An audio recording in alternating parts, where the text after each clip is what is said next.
close with this. In 2002, the Chemical Safety Board says it recommended that ammonium nitrate be included in safety regulations used by the EPA and OSHA.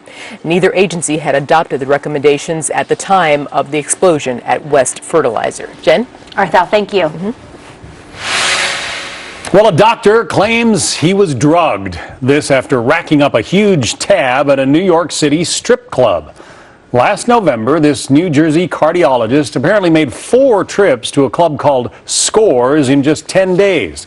In the process, he managed to run up a bill of, get this, more than $135,000 for dances, food, and drinks.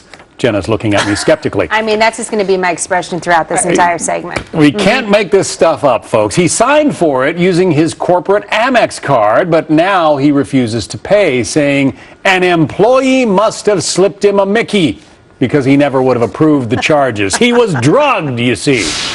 Joining us now, our legal panel for today. Dan Schorr is a former prosecutor. John Manuelian is a criminal defense attorney. So, John, to you first. What's his defense? He says, you know, couldn't have been him, couldn't have been in his right mind. He had to have been drugged by employees at the club.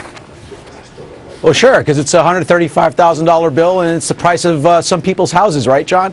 But in this case, what he's going to have to do is, obviously, if he's contending that there was a Mickey slipped, he's going to have to prove it somehow, some way, either through blood results that show that he had something abnormal in the system, and he's going to have to show that there was a direct causation, that Schorr's or somebody put it inside his drink. But barring that, it's going to be difficult because the preponderance of evidence, which is 51 to 49% in civil court, has to be shown on one side or the other to win the case. And I don't know at this point how he's going to do that without showing that he was actually slipped that Mickey that you were talking about. One trip, maybe you could understand, Dan. Maybe 2 trips. But 4 trips over the course of 10 days? 2 trips? Well, that's the problem. If you are drugged and then you have this bill of tens of thousands of dollars, it ended up being $135,000 over 4 days, you're not going to return a second time or a third or a fourth. In fact, if this really happened, it's a really serious crime. If you're drugged and then you're robbed of tens of thousands of dollars, you're going to the police. This is something that's a major criminal offense.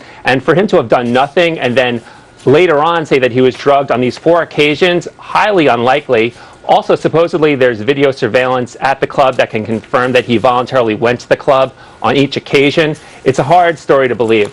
The manager of the club, apparently, John, said, well, he was coherent until he saw the bill, or maybe his wife saw the bill. Is that what's going on here? Well, you know, typically the most logical and simple answer is usually the correct one. But again, it does come down to the video. It's going to come down to how he was acting, whether or not he appeared to be lucid and coherent at the time that he was making these orders. So all of that's going to be in evidence. But my inclination is to believe that he's just posturing right now. It's a legal posture to settle the case. I don't think this is actually going to go to court. I think, again, they're going to settle before it goes to court, and this is just a ploy to get the prices or the damages down. What about the credit card company, Dan? Does Amex bear any responsibility here? I mean, you know, they're the ones who let $135,000 in charges go through. Well, this guy certainly has a very high credit limit, much higher than mine. Now, I don't think Amex is going to be on the hook here. It's going to be a civil dispute between this customer and Schorr's, and they'll have to fight over whether or not this customer has to pay this amount of money.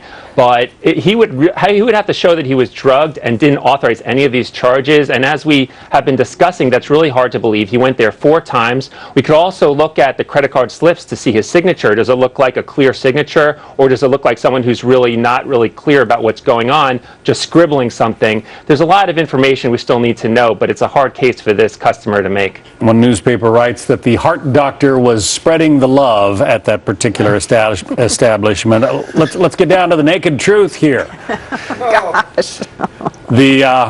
Jenna didn't like that. The cover charge, you just walk in the door, costs you $20. Champagne, a bottle of champagne can run you $1,000 in this place. Meals, easily $250 per person, and you can tip the dancers using your credit card, so you don't have, you know, the ungainly walking around with a wad of cash in your pocket. Clearly, I mean, the guy could easily run up that kind of bill over 4 visits, right, John? It's been a long time since I've been to Schorr's or any strip club for that matter, but I guess, I mean, $1,000 per bottle, that's a lot of money. Shouldn't he be using that money more productively? Yes. Perhaps donating it to somebody that really needs it? Good point. Good point. Well, even at $1,000 a bottle, $135,000, that's a lot of bottles of champagne. That's a lot of entertainment. It's hard for me to see how you get to that amount of money, even over 4 visits. Maybe he's just a big tipper, Dan. That's all we can say. Let's, well, we'll follow this case, let our viewers know whether he gets anywhere with this one. Says he was drugged. John Manuelian, Dan Schorr, thank you both. Thank you. You handled that Thank like you. a pro. I just want to tell you that. I mean, you can't- asked hard questions. They were direct. You know, you treated him fairly. He's a cardiologist, obviously a learned man. I mean, can you actually imagine you're reading that story you're in the morning, your newspaper, your coffee, and he's your cardiologist? Maybe he was there like the night before your surgery. I mean, there's a lot of questions for this this gentleman. He had a heart attack when he saw the bill. We'd have to stop now. All right. We have to. All right, interested to hear your thoughts on that segment. I'm sure John is as well. In the meantime, this is a kind of interesting, also legal debate, has legal implications at least. Coming up, there's some growing fears about edible marijuana after there are